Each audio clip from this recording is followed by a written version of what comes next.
DMK Congress गठबंधन, जिसने पिछले एक दशक में कई चुनाव एक साथ लड़े थे, लेकिन अब टूट गया है। कांग्रेस ने कहा कि वह विजय की तमिलगा व्यतिरिक्त कड़गम यानी टीवीके को सरकार बनाने में समर्थन देगी। हालांकि कांग्रेस के एक वर्ग ने चुनाव से पहले टीवीके के साथ गठबंधन करने की भी इच्छा खुलकर जाहिर की थी, लेकिन अब जब कांग्रेस के पास पूर्ण बहुमत नहीं है तो उसने टीवीके का समर्थन किया। जहां कुछ विशेषज्ञ इसे तमिलनाडु में कांग्रेस पार्टी को मजबूत करने का निर्णय मानते हैं, तो वहीं राजनीतिक विश्लेषकों का कहना है कि ये एक अवसरवादी फैसला है, नीतिगत निर्णय नहीं। विजय की नवगठित पार्टी, जिसने हाल ही में हुए विधानसभा चुनावों में हिस्सा लिया था, उसने 108 सीटें जीती हैं। कांग्रेस ने टीवीके को सरकार बनाने में समर्थन दिया है।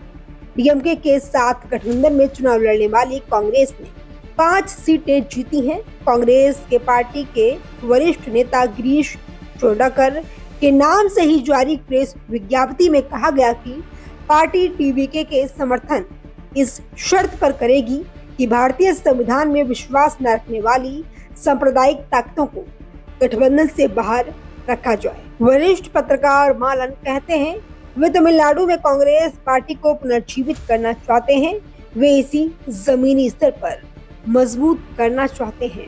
अपने बयान में गिरीश चोडकर ने कहा कि वह गठबंधन आपसी सम्मान, उचित हिस्सेदारी और दोनों पक्षों की जिम्मेदारी की भावना पर आधारित है।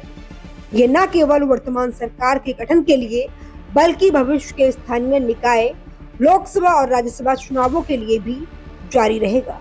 लोकसभा चुनावों में कांग्रेस के समर्थन को लेकर पूछे गए एक सवाल के जवाब में पत्रकार मालन ने कहा कि कांग्रेस द्वारा स्थानीय निकाय चुनावों से लेकर लोकसभा चुनावों तक टीवीके को समर्थन देने का कारण शायद आगामी चुनावों में अधिक सीटें जीतना हो सकता है। उन्हें लगता है कि विजय के साथ गठबंधन करने से उन्हें आसानी होगी। उन्होंने डीएमके को अपने भविष्य के रुख से अवगत कराने के लिए भी ऐसा कहा होगा। तमिलनाडु में कांग्रेस लंबे समय से डीएमके की सबसे बड़ी सहयोगी रही है। इंदिरा गांधी के समय से लेकर राहुल गांधी के वर्तमान युग तक कुछ मतभेदों के बावजूद डीएमके और कांग्रेस संबंध लंबे समय तक कायम रहे हैं। डीएमके के प्रमुख एमके स्टालिन और कांग्रेस के वरिष्ठ नेता राहुल गांधी के बीच का रिश्ता भी तमिलनाडु में कई बार चर्चा का विषय रहा है। दोनों ने सोशल मीडिया और अन्य प्लेटफॉर्मों पर एक दूसरे को भाई कहा है। अगर हम पिछले 20 वर्षों में डीएमके कांग्रेस गठबंधन के इतिहास पर नजर डालें तो 2004 के संसदीय चुनावों में लंबे अंतराल के बाद डीएमके और कांग्रेस गठबंधन का गठन हुआ था। ये गठबंधन 2011 के विधानसभा चुनावों तक जारी रहा। डीएमके ने 2014 के संसदीय चुनावों को पहले कांग्रेस गठबंधन से खुद को अलग कर लिया था। उस चुनाव में कांग्रेस को अकेले ही चुनाव लड़ना पड़ा था। उसके बाद दोनों पार्टियों ने 2016 के विधानसभा चुनावों के लिए फिर से गठबंधन बनाया। ये गठबंधन 2019 के संसदीय चुनावों, 2021 के विधानसभा चुनावों और 2024 के संसदीय चुनावों और 2026 के विधानसभा चुनावों तक जारी रहा। हालांकि 2026 के विधानसभा चुनावों में कांग्रेस की सरकार में हिस्सेदारी की मांग ने इस बात पर सवाल खड़े कर दिए थे कि क्या वह डीएमके के साथ गठबंधन जारी रखेगी। लेकिन लंबी चर्चा के बाद दोनों पार्टियों ने मिलकर चुनाव लड़ा। कांग्रेस द्वारा टीवीके को दिए गए समर्थन के संबंध में डीएमके प्रवक्ता सेल्वन अंतरादुरई ने समाचार एजेंसी एएनआई को बताया, कांग्रेस ने टीवीके के समर्थन करने के लिए आगे कदम बढ़ाया है।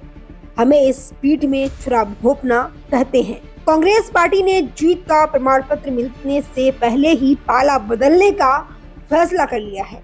इसके लिए वे जो कारण बता रहे हैं वे संतोषजनक नहीं है। कांग्रेस पार्टी के राष्ट्रीय प्रवक्ता मोहन कुमार मंगलम ने कहा, क्या डीएमके को कांग्रेस से कोई फायदा नहीं हुआ? चुनाव से पहले कि कांग्रेस पार्टी के कई लोग गठबंधन में शामिल होने पर अड़े हुए थे।